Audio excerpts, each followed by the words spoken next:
उत्तराखंड में चल रहे सियासी संकट के बीच पूर्व मुख्यमंत्री हरीश रावत पर एक बार फिर विधायकों के खरीद फरोख्त का आरोप लगा है। एक कथित स्टिंग में कांग्रेस के विधायक मदन बिष्ट विधायकों को 25-25 लाख रुपए देने की बात कह रहे हैं।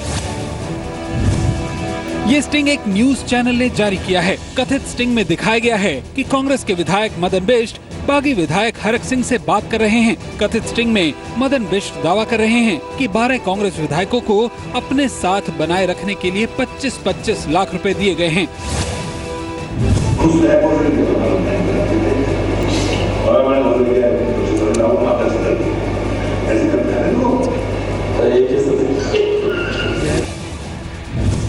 चैनल का दावा है कि ये स्टिंग पिछले 10 दिनों के दौरान किया गया है।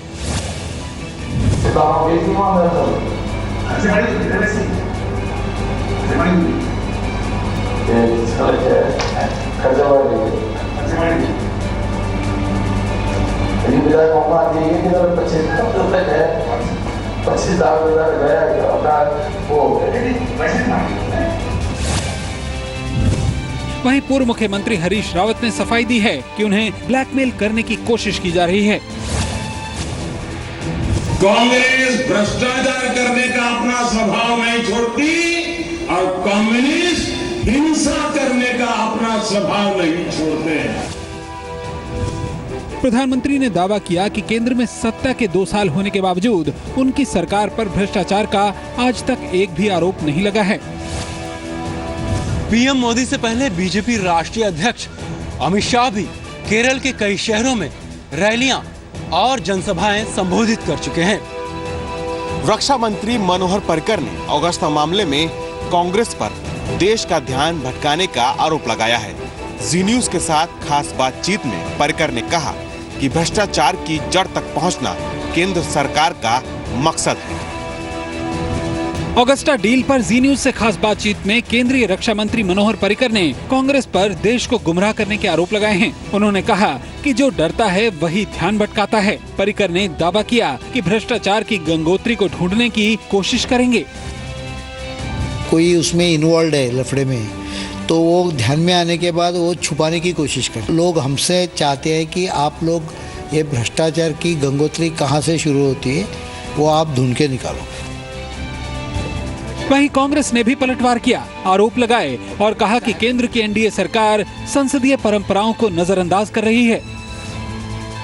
उनका जो बयान था वो निकम्मेपनी का बयान था। उनको जानकारी ही नहीं है कि पार्लियामेंट्री डेमोक्रेसी क्या होती है। एनसीपी ने भी कांग्रेस के आरोपों का समर्थन किया। बार बार वो कहते चले आ रहे, एक मिशन उन्होंने खड़ी की है कि भारत कांग्रेस मुक्त भारत, उसका हिस्सा नहीं होना चाहिए। बीजेपी ने साफ किया कि राजनीति नहीं बल्कि जांच हो रही है। अरे भाई, करप्शन है, करप्शन में जो भी शामिल होगा उसके बारे में निष्पक्ष तरीके से, स्वतंत्र तरीके से जांच हो रही है। जी न्यूज से बातचीत में रक्षा मंत्री ने दिल्ली के सीएम अरविंद केजरीवाल के आरोपों को भी खारिज किया है। पर्रिकर ने दावा किया कि केजरीवाल सिर्फ खबरों में बने रहने के लिए कांग्रेस बीजेपी के बीच मिलीभगत का आरोप लगा रहे हैं। नेशनल हेराल्ड मामले में अब हरियाणा के पूर्व मुख्यमंत्री भूपेंद्र सिंह हुड्डा के खिलाफ भी शिकंजा कस दिया गया है। राज्य के विजिलेंस विभाग ने उनके खिलाफ एफआईआर दर्ज की है। नेशनल हेराल्ड केस का ये मामला दरअसल एसोसिएट जर्नल्स को 2005 में 1982 के रेट पर जमीन आवंटन से जुड़ा है। आरोप है कि नेशनल हेराल्ड अखबार के लिए हुड्डा ने 28 अगस्त 2005 को अपने पद का दुरुपयोग करते हुए एजेएल को पंचकुला में जमीन का आवंटन किया था। मुख्यमंत्री रहते हुए Bhupendra Singh Hooda Haryana urban development authority के चेयरमैन भी थे, इसीलिए उन पर ये मामला दर्ज किया गया है। एफआईआर दर्ज होने की खबर मिलते ही कांग्रेस ने बीजेपी पर राजनीति के आरोप लगाए। इस सरकार का काम ही तो है, जनहित का कोई फैसला नहीं किया इन्होंने, बदला और बदली, सरकारी अफसरों की बदलियां और राजनीतिक द्वेष से बदलेगी बात। हुड्डा के साथ साथ 3 अधिकारियों के खिलाफ भी मामला दर्ज किया गया है। भूपेंद्र सिंह हुड्डा से पहले नेशनल हेराल्ड से जुड़े मामलों में सोनिया गांधी, राहुल गांधी, ऑस्कर फर्नांडिस और मोतीलाल वोहरा जैसे राजनेताओं पर पहले ही केस चल रहा है। सिंहस्थ महाकुंभ में धर्म संसद के साधु संतों के द्वारा अयोध्या में 9 नवंबर को राम मंदिर बनाने के ऐलान के बाद राजनीतिक पार्टियों के होश उड़ गए हैं। कांग्रेस और जेडीयू इस पूरे फैसले को बीजेपी का फैसला बता रही है।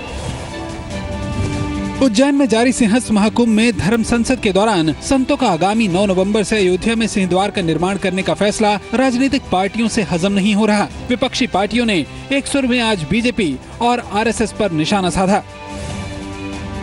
सिर्फ इसलिए उठा रहे हैं कि 2 साल में 15 लाख के लिए लोग सवाल न पूछें, कहाँ गया। महंगाई के लिए लोग सवाल न पूछें, देश की सीमाओं के बारे में सवाल न पूछें। इस सरकार की असफलता और नाकामयाबी नजर आ रही है, उससे नजर हटाने के लिए अब ये सब काम हो रहा है। बीएसपी ने भी मंदिर मुद्दे पर सुप्रीम कोर्ट के फैसले तक शांत रहने की सलाह दी। हालांकि बीजेपी ने साफ किया कि मंदिर मुद्दे को लेकर धर्म संसद के फैसले का उससे कोई लेना देना नहीं। जो राम मंदिर निर्माण करने की घोषणा जिस संस्था ने किया, जिन लोगों ने किया, वो स्वतंत्र संस्थाएं हैं, स्वतंत्र लोग हैं, तो उसका संबंध हमसे या हमारी पार्टी से जोड़ करके नहीं देना चाहिए। बीजेपी सांसद किरीट सोमैया ने कांग्रेस अध्यक्ष सोनिया गांधी के दामाद रॉबर्ट वाड्रा पर मनी लॉन्ड्रिंग का आरोप लगाया है। सोमैया ने इस बारे में सीबीआई, ईडी और राजस्थान सरकार को भी चिट्ठी लिखी है। बीजेपी सांसद किरीट सोमैया के आरोपों के मुताबिक रॉबर्ट वाड्रा ने राजस्थान के बीकानेर में सोलर पार्क के नाम से फर्जी कंपनियां बनाकर मनी लॉन्ड्रिंग की है। सोमैया ने सीबीआई, प्रवर्तन निदेशालय और राजस्थान सरकार को चिट्ठी लिखकर आरोपों की जांच कराने की मांग की। सोमैया के मुताबिक रॉबर्ट वाड्रा ने करीब 1 दर्जन फर्जी कंपनियां खोली थीं, जिसमें उन्होंने घोटाले का पैसा लगाया। सोमैया के मुताबिक वाड्रा ने फर्जी कंपनियों के जरिए किसानों से करीब 2000 एकड़ जमीन की खरीद फरोख्त की। सोलार पार्क के नाम से 1 दर्जन इस प्रकार की कंपनियों के द्वारा 5 लाख की जमीन का 5 करोड़ रुपया। कांग्रेस ने कहा कि सोमैया सिर्फ सुर्खियों में रहने के लिए ऐसे आरोप लगा रहे हैं। नेहरू गांधी खानदान के खिलाफ, परिवार के खिलाफ कुछ लिख करके और कुछ आरोप लगा के उनका नाम अखबारों में आ जाता है, उनका नाम टीवी चैनलों पे आ जाता है। इसी से अपने को वो बड़ा नेता समझते हैं। राजस्थान में पाठ्यक्रम में बदलाव के बाद नए पाठ्यक्रम में से पंडित जवाहरलाल नेहरू का नाम हटाए जाने पर कांग्रेस ने आपत्ति व्यक्त की है। कांग्रेस और एनसीपी ने आरोप लगाया है कि प्रदेश की वसुंधरा सरकार शिक्षा के नाम पर राजनीति कर रही है। राजस्थान के स्कूली पाठ्यक्रम से पूर्व प्रधानमंत्री जवाहरलाल नेहरू पर लिखे अध्याय को हटाए जाने का मुद्दा राजनीतिक विवाद में बदल गया है। कांग्रेस ने इसे राज्य की बीजेपी सरकार की ओछी हरकत करार दिया। बात को थोड़ा गहन रूप से देखना पड़ेगा, ये तो बहुत ही घटिया हरकत है सरकार की। लेफ्ट ने भी वसुंधरा सरकार की नीयत पर सवाल उठाए हैं। उनका अगर कोई कमजोरी होगा वो कोई रख सकता है, लेकिन उनका नाम कैसे मिटा सकते हैं। विवाद पर वसुंधरा सरकार के तेवर भी आक्रामक दिख रहे हैं।